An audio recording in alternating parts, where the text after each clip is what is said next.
নমস্কার। এসএস বাংলা ব্লগসের পক্ষ থেকে আপনাদের সকলকে স্বাগত জানাই। আজকে আপনাদের নিয়ে যাব ঝাড়গ্রাম জেলার 750 বছরের প্রাচীন মন্দিরে। চলুন যেতে যেতে মন্দিরের প্রাচীন ইতিহাসটা জানা যাক। এই মন্দিরের ইতিহাস যেমন সুপ্রাচীন, তেমনি এই মন্দিরের প্রতিষ্ঠা নিয়েও রয়েছে জনশ্রুতি। কথিত আছে ঝাড়গ্রামের তৎকালীন রাজা রূপনারায়ণ মল্লদেবের প্রিয় হাতি হারিয়ে যায়। রাজা তার হাতি খুঁজতে দিকে দিকে লোক পাঠান, কিন্তু অনেক খুঁজেও সেই হাতি পাওয়া যায়নি। কথিত আছে এরপর একদিন রাত্রিতে এক বনদেবী রাজাকে স্বপ্নে দেখা দেন। রাজা জানতে পারেন তার প্রিয় হাতিটি রাজবাড়ির গুপ্ত রাস্তা ধরে ঝাড়গ্রাম থেকে শুকনিবাসার জঙ্গলে এসে লতাপাতা বাঁধা অবস্থায় রয়েছে। দেবী জানান প্রিয় হাতিটি রাজার সঙ্গে ফিরে আসবে, তবে এর জন্য রাজাকে ওই এলাকায় গিয়ে নন্দভক্তার সঙ্গে যোগাযোগ করতে হবে। নিয়ে নাকি ওই দেবীর পুরোহিত।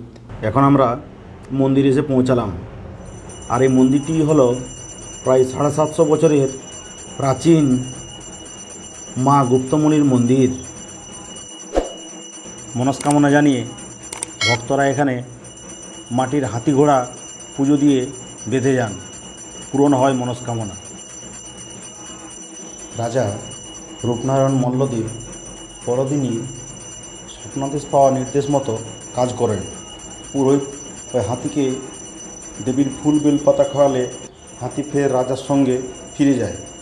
এরপর রাজা নিজে শুরু করেন ওই দেবীর আরাধনা, আর সেই থেকেই নাকি বনদেবীর পুজোর চলে আসছে জঙ্গলমহলে। এই লোকগাথা আজও মানুষের মুখে মুখে শোনা যায়।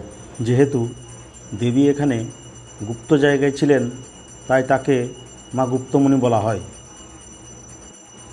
নতুন গাড়ি বা বাইক নিয়ে এখানে পুজো দিতে আসেন অনেকেই। স্থানীয়দের বিশ্বাস মা গুপ্তমণি দুর্ঘটনা থেকে রক্ষা করেন, তাই দেবী হলেন রক্ষার দেবী। মা গুপ্তমণি তুষ্ট থাকলে যে কোনো ধরনের দুর্ঘটনার হাত থেকে রক্ষা পাওয়া যায়।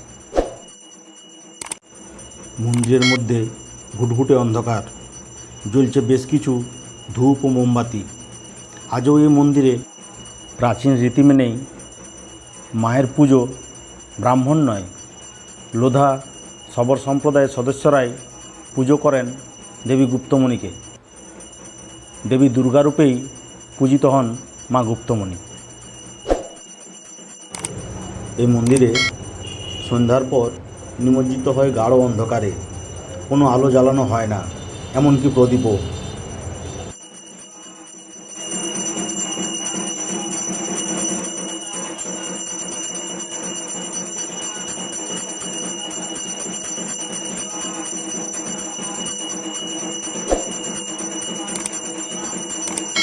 কলকাতা থেকে মুম্বাইগামী 6 নম্বর জাতীয় সড়কের ধারে মা গুপ্তমণির মন্দির। ঝাড়গ্রাম শহর থেকে দূরত্ব 27 কিলোমিটার এবং খড়গপুর থেকে মাত্র 14 কিলোমিটার। এই মন্দিরে পৌঁছানো যায় বাস ও ট্রেন দুইভাবে। ট্রেনে এলে সর্ডে স্টেশনে নেমে সেখান থেকে টোটো কিংবা খেমাশুলিতে নেমে সেখান থেকে বাসে এই মন্দিরে পৌঁছানো সম্ভব।